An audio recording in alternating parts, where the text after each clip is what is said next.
Hello, hello, Sagittarius Collective. Kamusta po kayong lahat? Ako po ito, si James from James Tarot PH. Ito po ang inyong weekly reading for August 10 to 16. Alamin natin ang mga naghihintay para sa inyo at mga dapat mong asahan. But first, ihanda mo na Sagittarius ay yung isang tanong ha. Kung meron kang one big question, hawakan mo yan. Sa dulo po, atin po yung babasahin by using these cards. Okay, let's begin. Inhale and exhale. Holy Spirit, Spirit guide us for today. Your cards for the week. Wow, nice. So alam mo na mga Sagittarius, wag po kayo mag-skip ng ads ha. Alam nyo naman malaking tulong sa akin yan. So please, please, please do not skip your ads for our readings for today. Okay? Malaking tulong po sa akin yan. Hello po sa mga new subscribers. Kamusta po kayo? Welcome sa ating channel. Sa mga bagong viewers, hi, hi, hi. Naway makaresonate po kayo today. At the bottom, meron po kayong the King of Cups. Okay. Sabi dito ng yung spirit guides, this week, your life will be balanced. Kung ano man yung gulo ng paligid, huwag mo nang isali pa ang sarili mo dun. Okay? You really need to prioritize your peace of mind, your happiness, your contentment, yung payapang buhay, payapang puso, payapang araw. Alam mo yun, yung parang halimbawa sa kapitbahay mo si Kumare, may kaaway, huwag ka nang sumali dun. Hayaan mo siya. Buhay niya yan, isolve niya. O halimbawa din sa pamilya mo, yung mga kapatid mo, anak mo, may mga problema, let them solve their own problems. Importante ikaw. Ngayong linggong ito, ikaw, no? Balanced life, balanced heart, balanced mind, at ingat ka, away ka from drama, issue, conflict. Okay? Importante yung payapa ka ngayon. Especially in your core energy, you have the 10 of Pentacles. Panahon to for you, Sagittarius, para ilatag yung mga bagay na pangmatagalan. Halimbawa, this week, you will take priority of your health. You will drink more water, kakain ka ng mga pagkaing less sugar, or mag-exercise ka na kasi gusto mong magkaroon ng pangmatagalang good health, halimbawa. O kaya ngayon, kakalmahan mo ang sarili mo patungkol sa mga usapin sa mana. Halimbawa, biglang tatawag, oy Sagittarius, pag-usapan na natin yung hatian sa lupa. Ikaw naman, magpapakalmado ka para makuha mo yung parte mo. Parang ganon. Halimbawa din, sa iyong negosyo, medyo gusto mong maging matibay, maging steady, yung negosyo mo, yung kita mo. So ngayon, kikilos ka para makita kung ano ba yung pwede kong ibenta na papaldo this week, ano ba yung mga bentang dapat ko ng baguhin or tanggalin sa menu para magkaroon ng solid na paglago yung kita ko ngayon. Parang ganyan. Pero pinapayuhan ka ngayong linggong ito na kung ano man tong aasikasuhin mo na pang long term, relax ka lang. Hindi ka dapat magpakaaligaga, magpakatakot, magpa-stress dahil walang maitutulong na maganda ang stress. Okay? It will just tear you down and affect your energy kaya relax ka lang. Ang mahalaga, meron kang inaasikaso na pangmatagalan. Yun na lang isipin mo. Okay? Ten of Pentacles, the Empress card. Yes. Tamang-tama. It's all about you. No? Kung okay ka, okay lahat ng aasikasuhin mo. Kaya kung pagod na pagod ka or super stressed out ka, may anxiety ka na, paano mo mapapalago yung inaalagaan mo kung ikaw mismo nararatel, 'di ba? So panahon to really take care of yourself. Narinig ko dito parang maghanap ka ng outlet para yung mga stress doon mo mabuhos. Halimbawa, busy ka na sa negosyo mo maghapon o sa pinapalago mong kung ano man yan, na talagang seryoso ka dyan. For example, sa weekends, mag-zumba ka, mag-videoke ka. Sa gabi, manood ka ng Korean novela kung yun ang gusto mo. Or magpa-parlor ka, magpa-mani-pedi ka. Whatever that makes you feel good, gawin mo yan. Kasi dyan ka huhugot ng lakas, ng enerhiya para patuloy mong mapangalagaan itong long term na yan. Okay? At the bottom, the Five of Wands. Sabi dito sa mga conflict or away sa paligid patungkol sa mga kine-create mo, binibuild mo, importante na panatilihin mo yung composure mo. Huwag kang gumatong or huwag kang sumabay sa init ng ulo ng iba para hindi maapektuhan tong long-term na inaasikaso. Okay? So kalmahan lang, relax ka lang para maitulay mo to ng maayos. Okay? So, mga Sagittarius, ano ba tong mga long-term na bagay na gusto mong ilaban, gusto mong makuha, gusto mong mabuo? I-comment mo sa baba, pag-usapan natin para ma-receive mo na. Narinig ko dito, papayapa ka because yung pensyon nandyan na, may lump sum ako nakita. Parang meron kang hinihintay na gusto mong magbunga. It will come to you this week, ha? So congrats. Ilaban mo pa yan, kayang-kaya mo yan. Pero yung mga laban sa paligid, mga away, mga conflict, lumayo ka dyan. Okay? In the area of what you need to focus on, meron kang the star card. Sabi dito, huwag mawawala ng pag-asa. Pagdating sa mga bagay na gusto mong lumago, gusto mong umunlad, gusto mong mabuo. Okay? Kung ano man yung kine-create mo, be patient and do not lose hope. Hanggat buhay ka, hanggat humihinga ka, hanggat kumikilos ka, may paraan pa. May tsansa ka pa. May ticket ka pa. Meron ka pang paraan para maabot siya. Okay? So continue watering that goal, continue working on it, at para saan din ba maaabot mo yan. Sabi dito, drink a lot of water, ha? And take care of your health. Okay? Kalusugan ay pairalin. Malaking bagay yung huwag ka nang papastress sa gulo ng paligid. Kung meron triggering, halimbawa nakakapikon to, or gusto mong punahin yan, or gusto mong sawayin yun, hayaan mo. Huwag mong ubusin ang energy mo sa maling bagay. Protect your mental health. Protect your emotions. Okay? Ang mahalaga, ay, tumilapon. Sabi niya, huy, ang dami-dami mong ginagawa, ang dami-dami mong inaasikaso, kaya ka nabuburyong, kaya ka naiirita. Sabi dito, focus tayo sa ating isang goal, continue praying for it, be optimistic, and just relax. Okay?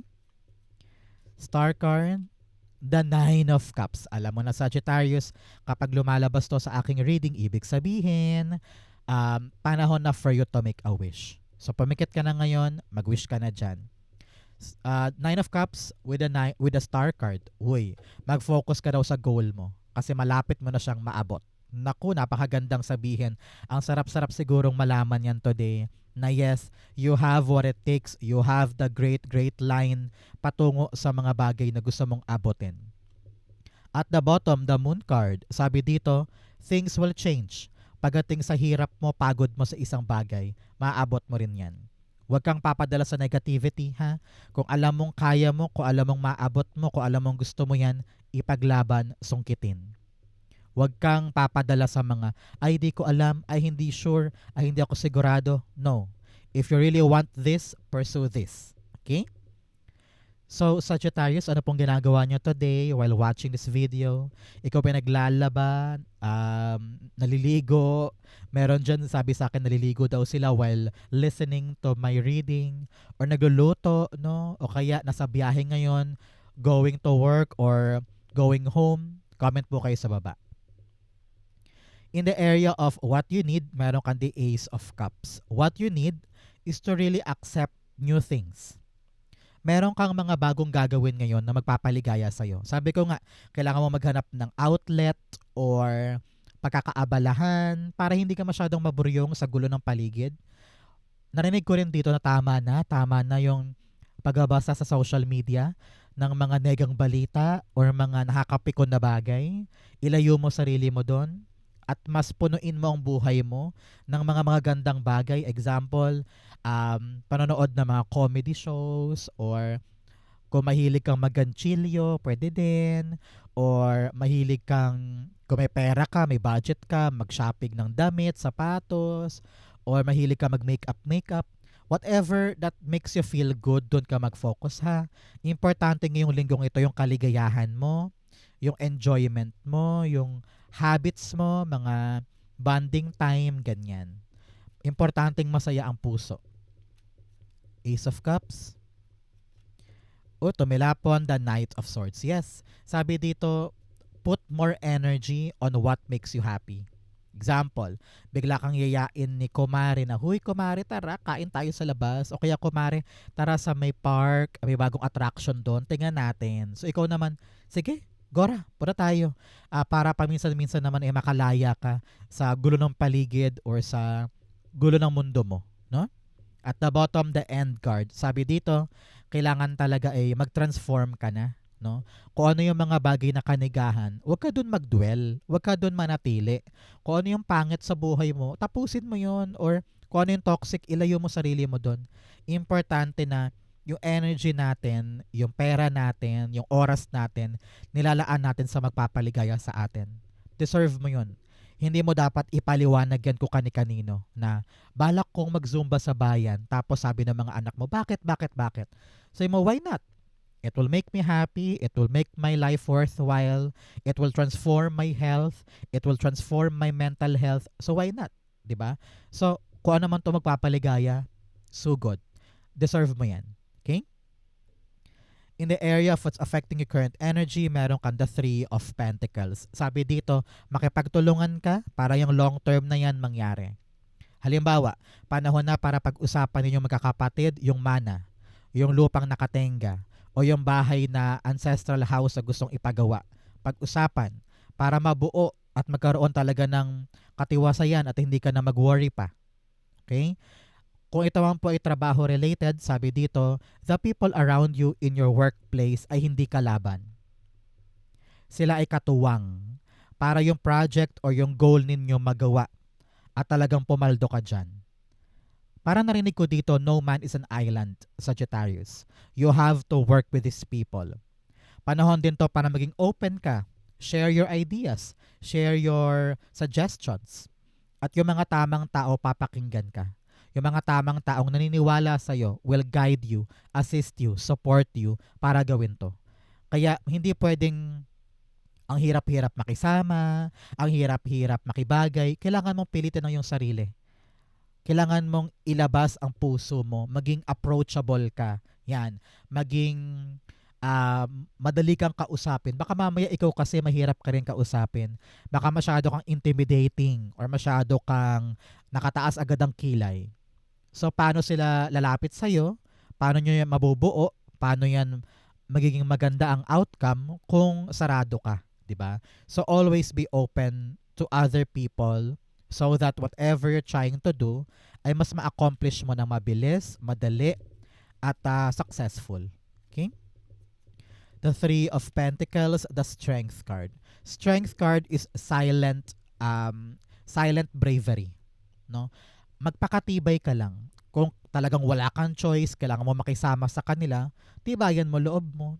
'Di ba? Kailangan mo magtiis, kailangan mong tiyagain 'yan kasi nga minsan wala ka namang choice, 'di ba? Especially sa trabaho, kung talagang toxic yung mga katrabahong 'yan. Kung kailangan kong makisama, kailangan kong makibagay, wala akong magagawa dahil trabaho ito, 'di ba? Kung ito man po ay pamilya, kailangan mong tiyagain na pakisamahan sila dahil pamilya mo 'yan. Ganon din sa negosyo, no? Kailangan dito meron kang tiwala sa iyong sarili. Ikaw dapat ang unang cheerleader ng buhay mo. Kung wala nagtitiwala, ikaw may tiwala ka sa iyong sarili. And you will stand up there, open your mouth, speak to them. Enough na yun, sapat na yun. Para magawa mo yung dapat mong gawin. Okay? At the bottom sun card, be positive. Just be, be hopeful that everything will be fine. At hindi ako dapat pangunahan ng kaba, ng negativity, ng pangit na scenario na hindi naman talagang mangyayari. So, kung ikaw ay optimistic, talagang positibo ka mag-isip, kung ano naman itong dapat mong asikasuhin with these people, magagawa mo. Okay? In the area of your near future, meron kang the Chariot card. Ito ay napakaganda. Sabi dito, kung ano man yung may delay na bagay na inaasikaso mo, kung ano man itong nakahinto or balak mong ilaban, ilarga, mag-push forward na yan. Congratulations, okay? Meron kang ma-accomplish soon na isang malaking bagay na talagang pagbabago para sa'yo. May aandar, may lalarga, panalo ka dyan. It will be successful, okay? Sabi dito, ready ka na, nasa kamay mo ang manibela, kaya charge forward. Narinig ko rin parang meron sa inyo babiyahe, no? Pakalilipat ka ng ibang lugar or meron kang aasikasuhin sa ibang city or baka magbabakasyon ka or meron ka talagang trabaho somewhere, no? Kung essential ang biyaheng yan, ituloy mo. Chariot card, you have the 10 of Wands. Uy, sabi dyan, pagpaguran, pagsumikapan, huwag bibitiw kapag talagang nakapagod, ipakita mo na kaya mong ibigay lahat-lahat para lang matupad tong bagay na ito. Nakita ko dito yung word na prove. Prove to them na ready ka to charge forward. Prove to them na kaya mo tong paghirapan. And soon, the struggle will end and you will be successful in that endeavor. Yes, at the bottom, 10 of Cups, 10-10. Sabi dyan, talagang matagumpay, good news, completion, no? Narinig ko rin dito, fortune after difficulty. Nahirapan ka man sa ilalaban mo na ito. Pero ang ending, paldong-paldo. Happy news, good result. Congrats. In your challenge for the week, meron kang the 3 of Swords. Marami ka pa ring hang-ups from the past. Hinahayaan mo pa ring maapektuhan ka ng mga nakaraan mong pagkakamali, rejections, pain, disappointment. Sabi dito, your past mistakes shouldn't affect you this time. Hindi ka dapat ma-define ng mga pagkakamali mo noon. Kaya pinapayuhan ka, move on, move on, move on. Napakasimple. Kung ano man yung reason ng pain na yan, kailangan mo ng pakawalan, kailangan mo ng bitawan, kailangan mo ng ilayo ang sarili mo dyan. And always tell yourself, maghihilom ako. Makabawi pa ako. Meron pa naghihintay sa akin. Parang ganon. Okay? The 8 of Swords, nakabaliktad na Hermit card. Sabi dito, nag-isolate ka eh. Kinukulong mo sarili mo. Ayaw mong lumabas, ayaw mong i-share. Sabi ko nga, makisama, makibagay. Parang pinipilit mong solohin lang kahit na nahihirapan ka na. Diba? So sabi dito, kung ayaw mo talagang mahirapan, ayaw mo na masaktan, i-share mo yan, lumabas ka sa iyong lungga. And shine yourself. Paliwanagin mo ang sarili mo na hindi pa to huli ang lahat for me. Mayroon pang bagong landas, mayroon pang bagong gagawin. Bakit ako nagpapaburo dito? So maghilom ka na, paliwanagin ang buhay. Mayroon pang bago. Mayroon pang magpapabalik ng paniniwala mo sa kapalaran or mayroon pang magpapabalik ng pag-asa mo. Okay? So, do not lose hope. Do not isolate yourself. Meron kang mga tao sa paligid mo na pwede mong asahan na makatulong sa'yo. Okay? At the bottom, the King of Cups. Pareho pa. King of Cups, open your heart. Meron kang taong dapat kausapin. Siguro tong taong to, masarap kausap, very matured, magaling magpayo, na kapag kausap mo siya talagang nare-relax ka, feeling mo, hindi ka niya hinuhusgahan, kausapin mo to. Dahil siya yung magpapagaan ng loob mo para mabitawan na yung mga heartbreak na yan at mabuksan mo ulit ang mundo mo sa mga bagong bagay. Okay? In your fortune, meron kang the 4 of Cups. Naku, napakaswerte mo today. Meron kang makukuha. Pakiramdam ko dito parang pera ito eh. Either bayad from a past na ginawa mo. Parang ngayon ka lang babayaran o ngayon lang darating yung pera. Parang ganun eh. So asahan halimbawa, pension, no? O kaya retirement money, o kaya commission, ganyan. Kaya parang stable ang life mo this week. Ang kaperahan mo dahil dumating na yung inaasahan mong pera. So yakapin mo yan, ingatan mo, alagaan mo para may invest mo ng tama, para sa ipon, para sa future, para sa gamot, o para sa bahay. Congratulations. May stability ako nakita dito. Kung ano man yung inaasikaso mo, hindi na yan parang bangka na umaalog. Ngayon, steady na, relax na, iyong-iyo na yan. Congrats po. Okay? Clarify natin. The 4 of Pentacles, meron kang the End card. Yes, ending na nung mga bagay na parang unstable. Ending na nung mga bagay na hindi patas or hindi pantay. Parang ngayon sabi mo, nag-evolve na ang buhay ko. Alam ko na kung ano yung mga bagay na dapat kong baguhin, dapat kong bitawan, dapat kong i-let go. Nung nakapag-let go ka, doon gumaan ang lahat. Maramdaman mo yan this week. Na ay, tapusin ko na nga yun. Ay, bitawan ko na nga yun. Ay, sukuan ko na nga yun. Nung ginawa mo, nung sinukuan mo yung mga maling bagay sa buhay mo, nakabuti, nakaganda, nakastable. No? And ang iyong bottom, Queen of Pentacles, mas lalago ka ngayon. Dahil you know now your priorities. You know now what will work at sa hindi. Nabitawan mo na yung kabitaw-bitaw at ready ka nang yakapin yung magpapalago talaga sa'yo. Halimbawa, ngayong linggo, sabi mo, bitawan ko na nga yung pag content creator ko, hindi naman ako nakakaabot sa quota or nakaka-revenue. Mag-focus na lang ako sa online selling. Mag-livestream na lang ako ng pagtitinda ng damit. Dahil nag-transform ka, meron kang bago niyakap, ayun, doon ka pumaldo. Parang ganon. Okay? In your divine messages, meron kang the Six of Pentacles. Panahon to para timbangin, Sagittarius, kung saan ka talaga dapat maglaan ng effort.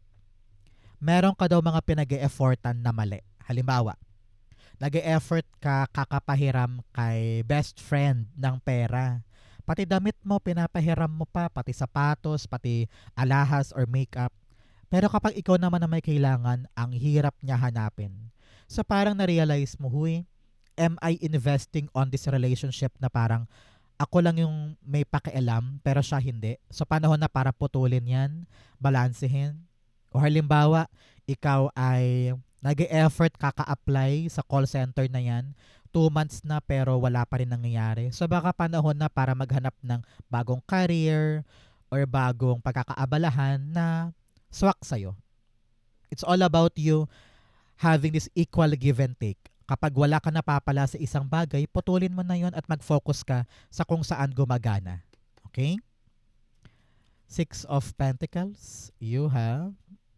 Alam mo, narinig ko rin dito na napaka mapagbigay mo this week.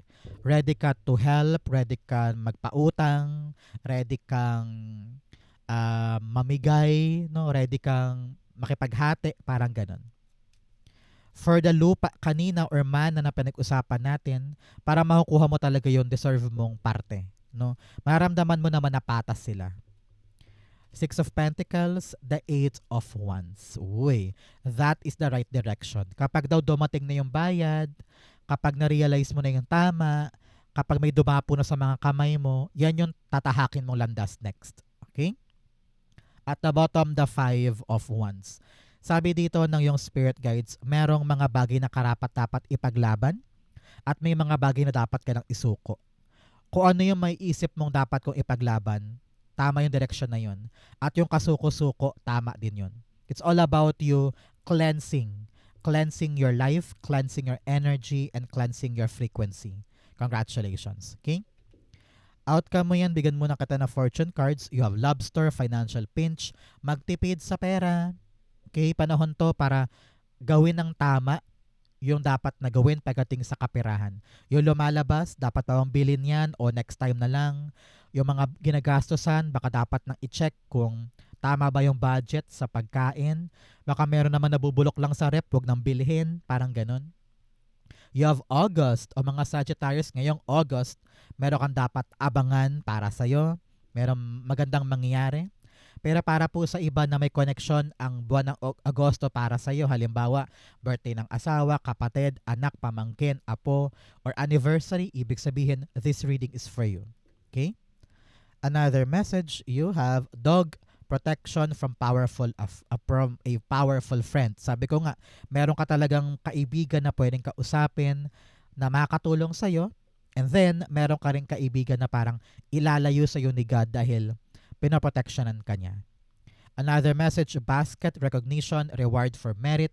Meron daw pong pagkilala sa inyo this time tungkol sa pagod mo, sa kayod mo, sa kinecreate mo, sa mga inisyatibo mo. People will listen. And you will be recognized this time. Okay? Ang outcome ni Sagittarius for August 10 to 16, the Four of Swords. Nako, sabi dito makakapag-relax ka talaga. Both cards, ang iyong bottom of the deck and your outcome ay pareho ng energy. Relax, tahimik, payapa, walang pipilitin, walang pupwersahin. Alam mo na panahon to have more time to rest, to take care of yourself, to prioritize yourself. Kasi kapag ganun, kapag payapa energy mo, mas madali mong ma-attract yung mga positibong frequency. Sabi rin dyan, magtiwala ka lang kay God kung meron ka mga bagay na gusto mong makuha, gusto mong maabot, believe and it will be yours. Okay? Four of Swords, the Hanged Man. Hindi daw masama ngayong linggong ito, Sagittarius, yung magpahinga lang. O yung walang gawin. Di ba minsan pag wala tayong ginagawa, parang, tama ba to na wala akong ginagawa, na nakatenga lang ako? Kasi parang kating-kati yung paa mo na kumilos, di ba? Pero sabi dito, yung mga time ng tenga, yung mga time of delay, yung mga time of pahinga, kunin mo yan. Dahil makakabuti sa'yo yan. Diyan liliwanag ang isip mo, makakapagpahinga yung mental health mo, yung puso mo, katawan mo, para maisip mo yung tamang action moving forward. Moon card. Kung may malabo, kung may parang hindi ka sigurado, ipahinga. Relax. The enlightenment will come, kaya kailangan, kalmado ka. Saka yan papasok yung sagot, yung kaliwanagan kapag hindi ka frustrated, kapag hindi ka desperado, pag hindi ka stressed out, no? Diyan papasok yung clarity. Okay? Kaya huwag matakot magpahinga, maupo, or mag-solo, or walang gawin. Dahil doon ka maliliwanagan. Okay? Sa Sagittarius, dako na tayo sa yung isang tanong, isang sagot. Pumikit ka na ngayon. Think of your one question. Inhale and exhale. The answer you have, boom, full card, the moon card, and the Queen of Wands. At the bottom, meron kang the Ace of Pentacles. Uy, napakaganda. Sabi nito, kung ano man yung question mo, maganda yan. Pwede mong itanim yan na valuable na bagay na balang araw, pag talagang napalago mo, aani ka ng malaki. Sabi dito, itong pagkakataon na to, huwag papalagpasin. Panahon na para sumugal. Panahon na para itaya mo ang sarili mo sa pagkakataon na to. Marami ka bang mga takot, marami ka bang mga questions na malabo na parang, kaya ko ba? Kakayanin. Believe in yourself. Trust yourself. Enjoy mo lang. Time to be adventurous, to be go-getter, maging palaban, at sabihin mo sa iyong sarili, kaya ko, confident ako, akin to. At doon unti-unti makakabangon ka sa mga takot mo at tatapang ka na suungin ito, no? Para magkaroon siya ng epektibong outcome for you. Bawal duwag ngayon, bawal lang takot ngayon. Fight, labanan ng mga takot, magagawa mo, iyo yan. Okay? If you're waiting for a yes or no, the answer is yes. Congrats. Kaya sipagan, gawin mo makakaya mo para maging effective yan sa'yo moving forward. Okay? Good luck and congrats po. So, Sagittarius, ito po yung isang tanong, isang sagot ninyo. Ganon din po ang inyong August 10 to 16. Sa po kayo naka-resonate, comment below. Basahin ko po yan. Thank you po mga mahal ko Sagittarius for watching hanggang dulo. I love you. This has been James for James Tarot PH. God bless everybody.